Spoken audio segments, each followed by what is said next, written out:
आप देख रहे हैं एफएम एक्सप्रेस न्यूज, मैं आपके साथ मेहनत। माजी सीएम सिद्धरामैया के एसीबी बयान पर बीजेपी के उम्मीदवार रमेश जिगजिंगी जी ने किया पलटवार।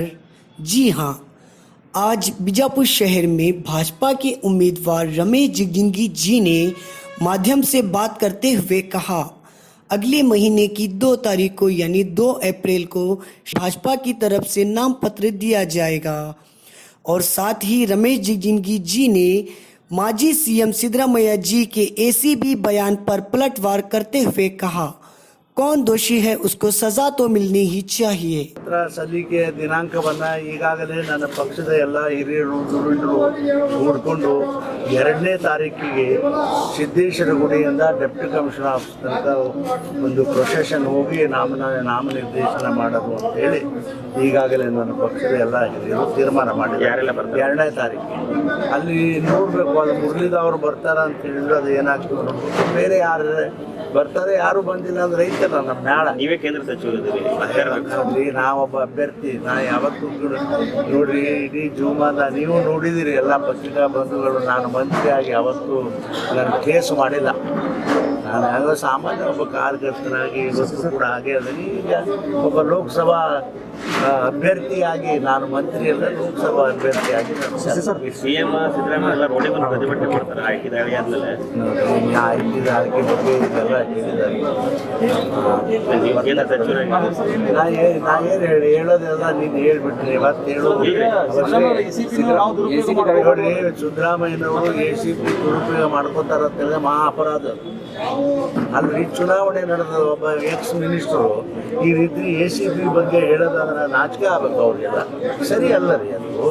ಚುನಾವಣೆ ಇದು ನಾವೇನಾರ ಮಾಡಿದ್ರೆ ಸುಮ್ಮನೆ ಇರ್ತಾರ? ನಾವು ನೋಡಿ ಪಕ್ಷದ ಕಚೇರಿ ಒಳಗೆ ನಾವು ಒಂದು ಮೀಟಿಂಗ್ ಮಾಡಿದ್ರೆ ಅದನ್ನು ಫೋಟೋ ತಗೊಂಡು ಹೋಗಿ ಅದು ಇದು ಅಂತ. ಮತ್ತು ACB ನಾವು ದುರುಪಯೋಗ ಮಾಡ್ಕೋತೇವೆ ಅಂದರೆ ಇದು ನೀತಿ ಸಂಹಿತೆ ಅಲ್ಲ. ಅವ್ರ ಮೇಲೆ ಆಕ್ಷನ್ ತಗೋಬೇಕು. ಹೌದು, ಕೊಡ್ತೇವೆ. ನಮ್ಮ ಪಕ್ಷದ ಹಿರಿಯರು ಕೊಡ್ತಾರೆ, ನಾವು ಇಲ್ಲಿ ಅಲ್ಲ, ಅಲ್ಲಿ ರಾಜ್ಯ ಮಟ್ಟದಲ್ಲಿ ಕೊಡ್ತಾರೆ. ಪ್ರತಿಭಟನೆ ಮಾಡ್ತಾರಲ್ಲ, ಅದು ಎಷ್ಟು ಸರಿ? ಮುಖ್ಯಮಂತ್ರಿಗಳು ಅದು ಸರಿ ಅಲ್ಲ ರೀ. ಅದು ನೋಡಿ, ಈಗ ನಾವು ನೀವು ನಾನು ಮರ್ಡ್ರ್ ಮಾಡಿರ್ತೀನಪ್ಪ, ಮರ್ಡ್ರ್ ಆದವ್ರಿಗೆ ಶಿಕ್ಷೆ ಆಗಬೇಕೋ ಇಲ್ಲೋ?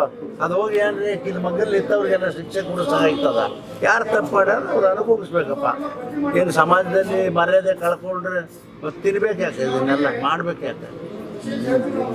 ಸರ್, ಈಗ ತೇಜಸ್ವಿನಿ ಅನಂತಕುಮಾರ್ ಅವರು ಅಸಮಾಧಾನ ವ್ಯಕ್ತಪಡಿಸಿದ್ದಾರೆ. ಹಿರಿಯರು ನನಗೆ ಸಮಜಾಯಿಸಿಕೊಳ್ಳಲು ಆಗಾಯ್ತು, ನಾವು ಪಕ್ಷಕ್ಕಾಗಿ ದುಡಿದೀವಿ. ಸತ್ಯ ಅಂತ ಪಕ್ಷಕ್ಕಾಗಿ ಅವರು ದುಡಿದಿಲ್ಲ ಅಂದ್ರೆ ಅವರ ಯಜಮಾನರು ಬಹಳ ಪಕ್ಷಕ್ಕಾಗಿ, ಪಕ್ಷ ಬೆಳವಣಿಗೆ ಸಲುವಾಗಿ ದುಡಿದಿದ್ರು. ಆದರೆ ನಮಗೂ ಕೂಡ ಎಮ್ಮನ ಬಗ್ಗೆ ಅನುಕಂಪ ಇದೆ. ಆದರೆ ಪಕ್ಷದ ನಿರ್ಣಯ ಮುಂದೆ ನಾವೇನೂ ಅಲ್ಲ. ಪಕ್ಷದ ನಿರ್ಣಯ ಅದು ನಿರ್ಣಯ. ಯಾರೂ ಅದಕ್ಕೆ ಪ್ರಶ್ನೆ ಮಾಡ್ತಕ್ಕಂಥ ಇದು ಇಲ್ಲ, ಅವಶ್ಯಕತೆ ಇಲ್ಲ. ಮಂಡ್ಯಕ್ಕೆ ಯಾರು ಬಂದು ಪ್ರಚಾರ ಮಾಡೋದ್ರ ಮ್ಯಾಗ ದಾಳಿ ಮಾಡಿಸ್ತೀವಿ, ಬ್ಯಾನ್ ಮಾಡಿಸ್ತೀವಿ ಅಂತ CM ಕುಮಾರಸ್ವಾಮಿ ಹೇಳಿಕೆ ಕೊಡ್ತಿದ್ದಾರೆ. ಅದೆಲ್ಲ ಸರಿ ಅಲ್ಲ ರೀ. ಸರಿ ಅಧಿಕಾರ ಇವ್ರಿಗೆ ಅದಾನ, ಬೇರೆಯವ್ರಿಗೆ ಒಂದಿನ ಅಧಿಕಾರ ಸಿಗ್ತದೆ ಅನ್ನೋದು ಅರ್ಥ ಮಾಡ್ಕೋಬೇಕು. ಸರಿ ಅಲ್ಲ ಅದು.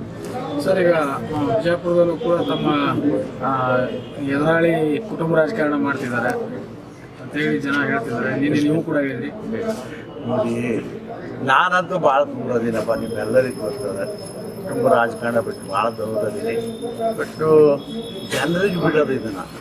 ಜನರು ಅವ್ರ ಅಭಿಪ್ರಾಯ ನಿರ್ಣಯ ಏನು ಮಾಡ್ತಾರೋ ಜನ ಮಾಡ್ತಾರೆ, ಅದು ನಾವು ಹೇಳೋದು ಅಲ್ಲ. ಆದರೆ ಒಟ್ಟಾರೆ ಅದು ಆಗಬಾರ್ದು ಅಷ್ಟೇ. Thank you.